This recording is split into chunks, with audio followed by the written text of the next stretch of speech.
નકલી ઈડીની ટીમ મામલે ભાજપ આપ આમને સામને આમ આદમી પાર્ટીના નેતાઓ ગાંધીધામ પહોંચ્યા છે। ઈસુદાન ગઢવી, ગોપાલ ઇટાલિયા ગાંધીધામ પહોંચ્યા।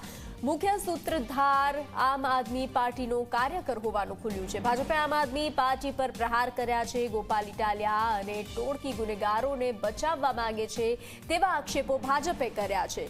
આપ પોલીસની કામગીરીમાં દખલ પહોંચાડવા માંગે છે તેવા પણ આક્ષેપો ભાજપ દ્વારા કરવામાં આવ્યા છે। આપ પોતાની પ્રસિદ્ધિ માટે પોલીસ મથકે પહોંચી લાગે છે।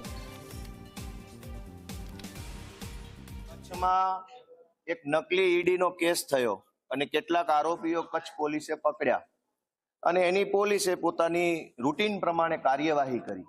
ખાનગી વ્યક્તિ પાસે એસપીએ પોતાની ચેમ્બરમાં એક વિડીયો રેકોર્ડ કરાયો।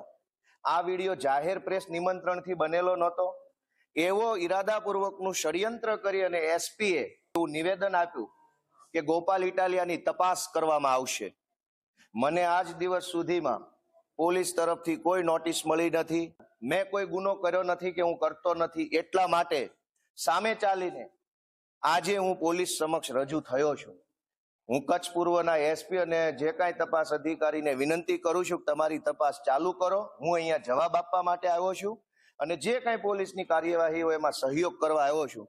ગોપાલ ઇટાલિયા એવું કહી રહ્યા છે કે અમને કોઈ પોલીસ આમંત્રણ આપ્યું નથી, અમને કોઈ નોટિસ આપી નથી અને અમને કોઈ પોલીસ જણાવ્યું નથી, છતાં પણ અમે અમારી નિર્દોષતા પૂર્વ કરવા માટે ત્યાં પહોંચ્યા છીએ। ગુજરાત રાજ્યના ગૃહમંત્રી પર પ્રહાર કરી ચૂકેલા છે।